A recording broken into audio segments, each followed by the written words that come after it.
Monsieur Toiti, par contre, il coupe la parole. Il disait tout à l'heure, on coupe pas la parole, mais il coupe la parole. Allez, Mais je sais pas, moi, je demande les mêmes réponses.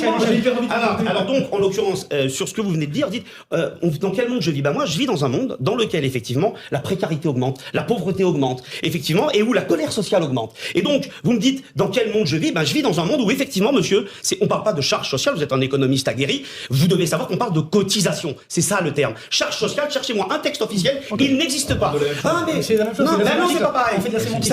Oui, mais c'est important la sémantique, voyez-vous. Parce que la charge, c'est le boulet. Ah, donc je peux pas placer. En fait, je peux pas en placer une. Moi, si je coupe la parole à monsieur, c'est un drame, mais par contre, je peux en avoir 3 sur le dos. Alors donc, taisez-vous, laissez-moi parler. Merci. Alors ça, c'est la méthode de Marchais.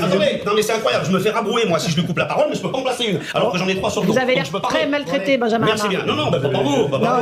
Mais donc, je dis, ouais, la sémantique, c'est important. Charge, ça n'existe pas. Charge, c'est le boulet. Charge, c'est le fardeau. Et effectivement, c'est la cotisation et c'est noble. Et en l'occurrence, je suis désolé de vous le dire, il y a effectivement, vous me dites CAC 40, CAC 40, CAC 40. Moi, je vous parle effectivement de la vie réelle. Je vous parle de millions de salariés qui se retrouvent à découvert le 5 du mois. Et donc, bien évidemment, on cherche des solutions. Moi, ce que je vous dis tout à l'heure, c'est que l'argent public, moi, j'ai pas de problème avec ce que vous dites sur le chèque en blanc. Nous, on parle de conditionnalité des aides. On dit effectivement qu'il faut des aides conditionnées pour les entreprises, conditionnées à la politique d'emploi, conditionnées à la politique salariale. Quand Emmanuel Macron, il a parlé du quoi qu'il en coûte, on était tous d'accord. Sauf que là, maintenant, on comprend à travers cette réforme que l'addition du quoi qu'il en coûte, l'addition salée, elle est pour les salariés. Eh ben, on dit non. Et donc, je vous le dis, les 75 milliards de cotisations, d'exonération de cotisations patronales, c'est un scandale. Et à minima, on peut remettre en cause celles qui sont versées aux dividendes du CAC. Est-ce que vous voulez bien répondre ? La régression sociale, ça ne se négocie pas, ça se combat.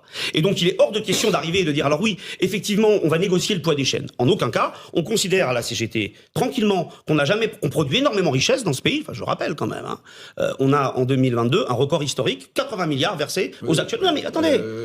Oui. Ah, bah oui. Non, mais excusez-moi. Non, mais attendez, je peux juste finir ma phrase. Vous m'avez posé une question. Souffrez que je vous réponde.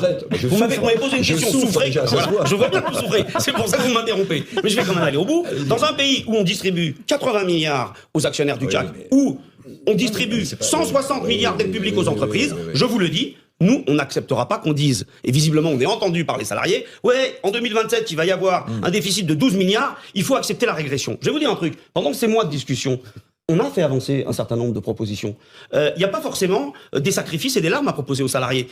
Aujourd'hui, on a un taux d'inflation de 5% pour 2022. 5%. Nous, ce qu'on dit, c'est, à minima, on augmente les salaires de 5%, c'est-à-dire on rattrape l'inflation, c'est quand même pas la prise du palais d'hiver, n'est-ce pas ? Ça fait 9 milliards de cotisations, monsieur. 9 milliards. Donc, l'augmentation des salaires, les PME, ah non, mais attendez, pardon, excusez-moi. Les PME, les TPE qui voient leur facture d'énergie on va découvrir un truc de dingue quand les gens bossent. Attendez, je peux finir mes phrases ou pas ?